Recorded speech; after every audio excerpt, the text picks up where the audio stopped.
I'd like to introduce Glen Brooks. He's going to speak to us today. He is a proven community leader and organizer, and over the last 10 years he's had experience in serving the residents of the city of Chicago in a number of roles. And he's currently the founder and executive director of the National Gun Turn-In campaign. And I met this young man recently and was very impressed with his mission in life. And to date, just note one statistic. Chicago, the Chicago Gun Turn-In program has generated the largest collection of voluntarily surrendered firearms in the United States, more than 29,000 firearms to date. It's my great pleasure to introduce Glen.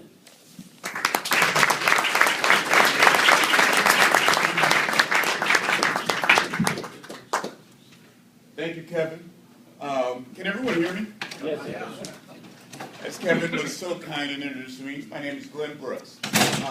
For the past 10 years, I've been with the Chicago Police Department. I am not a police officer. I am one of those guys that the mayor calls up and says, you're going to work there. And that's how I got there. And I'm going to tell you a little story about how the gun turn-in in its current format started. About 7 years ago, we had a Saturday night incident where a young girl was playing she was in her house getting ready to go to school. It wasn't a Saturday, it was a Friday. And she was getting ready to go to school. There was a conflict down the street. We can call it gang conflict, we can call it whatever conflict we want to. Bottom line is someone opened up with an AK-47. That round traveled down the street through her window and killed her. Of course, it was an outrage and et cetera. We all had to come down and et cetera. We spent the next week coming up with our response. The superintendent called us in. We go back and forth to the mayor's office. What are we going to do about this so this does not happen? So there was a Friday. I distinctly remember the Friday because it was the Big Ten tournament down in Indianapolis. There was a late meeting. And I come to the meeting with my bag literally packed by the door because I'm meeting friends in Indiana. I'm trying to jump on a plane and get out. I give this wonderful presentation about how, statistically speaking, the idea of us having another tender age child shot and killed in their home is almost non-existent. Statistically speaking, it's not. I use all the math skills. We got our analytics together. Everyone's like, this is not going to happen, sir. Great, okay. And we flooded the area and so forth. Grab my bag, run to the airport, fly down to Indianapolis, having a great time with my friends, watching the Big Ten tournament, lose my BlackBerry, which we're never supposed to lose our BlackBerry. And sure enough, about 3:30 in the morning, I'm like, you know what? I can't find my BlackBerry. Let me call it and see what's up. So I call my BlackBerry, and it's completely full. All right? I was like, oh, I wonder what's going on. And I start listening to the messages, and it's, hello, Mr. Brooks, this is the Operations Center, please call in. Hello, Mr. Brooks, this is the Operations Center. Over and over again. And I call into the Ops Center, and in the city of Chicago, we have what we call the Operations Center. It's a 24-hour center which monitors everything that's going in the city. And it tells us about every shooting, it tells us about every major incident, like the Boston situation yesterday, it gives us information about that. I call in and he says, yes, your boss would like you to call him. I'm like, it's 4 o'clock in the morning. He's like, your boss would like him to call. Call the director. I'm like, hey, what's going on? He's like, remember that presentation you gave on Friday? I was like, yeah. He's like, you were wrong. We just had another little girl shot and killed attending her birthday party. The mayor wants everybody in at 7 a.m. I was like, okay, I'm in Indianapolis. He said, I'm sorry. The mayor would like everyone in at 7 a.m. But I'm in Indiana. Obviously, you're not hearing me. The mayor said he wants everybody in at 7 a.m. Hence, guess where I was at 7 a.m.? Back in Chicago. I was here in Chicago, bushy tail, bright eye, sitting over the 7th District. And we start to talk about what are we going to do. All right? And we've been doing gun turn-ins forever. This is nothing new. And he says, well, now we're going to do it, but you are now responsible for it. So we had to start looking at, well, how are we going to get people to participate in it? Because here, we're going to talk about this a little bit more. People are going to say that bad guys are never going to turn in their guns, blah, blah, blah, et cetera. But what are we going to do different? The year before we did a gun turn-in, guess how many we got? 60 in the city of Chicago. All right? So, my main job at the police department was building community partnerships. Convincing people that it's good to work with the police in the city, that we're all into it, et cetera. So we started doing that same process with the gun turn-in. We got a local radio station involved, we got our churches involved, some advocacy groups, and et cetera. Okay? We did the gun turn-in, and they, again, because, when you sprout off your big mouth and tell people exactly how it's going to be, they say, all right, go ahead and do it. So I'm sitting in a room the night before the gun turn-in, and we're trying to package everything in and get it ready. And we execute the gun turn-in. We were expecting, I was going to be thrilled if we get 500 to 600 guns. That's 10 times. They can't fire me this week, so it should be okay. We ended up getting 3,000 guns in our very first one that we did. And we were just blown away. That does not happen. 3,000 people to walk in, turn in their guns. Yes, we gave $100 away, but it was not like the first time we've given something away, whether it be gym shoes, money, and et cetera. New York does $200. Yep, we got 3,000.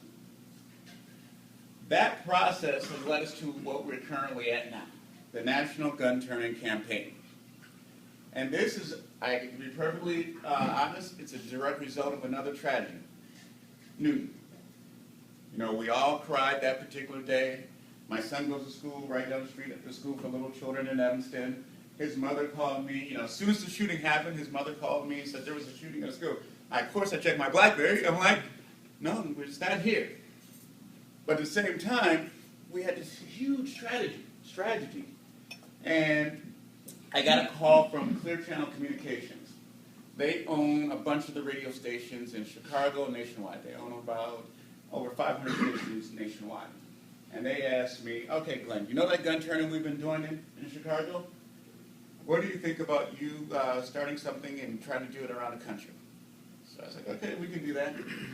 And so we got here where we are. And our whole purpose in this is this. I want to go to a town, go to a church, synagogue, mosque, and give people an opportunity to turn in their guns for $100. It's that simple. Now, executing is much more complex. And more important is, how do we convince people to do it? So when I call up my mom and I say, hey, Mom, I'm leaving my job to go start an organization where we're going to ask people to turn in their guns and give them $100, and yes, we have no money. And my mother's natural reaction is what?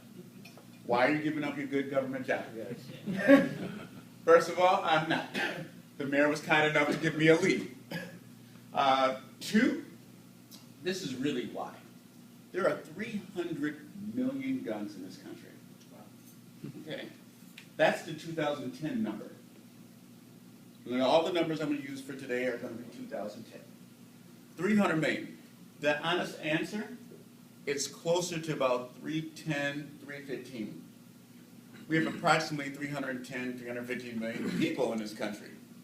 All right? Those are guns in what we call civilian hands.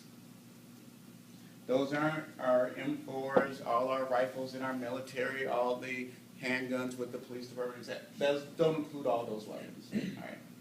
That's a lot of guns. And here's the big thing with the guns. We're not necessarily against guns. I'm a member of the military. I work for a police department. I'm kind of surrounded with guns most of my life. All right? The problem is this.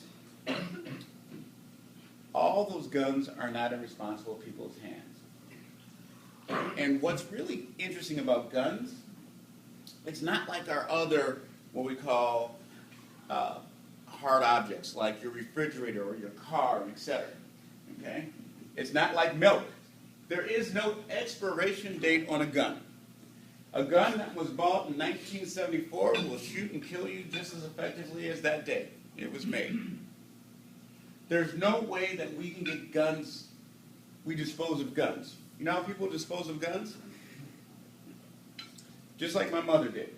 When my stepfather passed, guess what she found? his 2 pistols, right? Matter of fact, she didn't even know she had the 2 guns for 2 months till after he passed. And then she comes up and she says, well, what am I going to do with these guns? She gives it to one of his friends. People don't know how to get rid of their guns. Our main objective is this. We want to give people an opportunity to get rid of their illegal, unwanted, and abandoned guns. And there's a reason why. Anyone know where guns come from that criminals use? Aren't they coming from the illegal trade where they come from the gun shows? Or people buy them and then give them to the criminals or sell them to them? That's absolutely right. That's called a straw purchase. Okay? Robberies? A lot of robberies. Every gun that is manufactured in this country, every last one of them, leaves the factory 100% legal. Every last one of them. It does not enter into what we call the illegal market or the secondary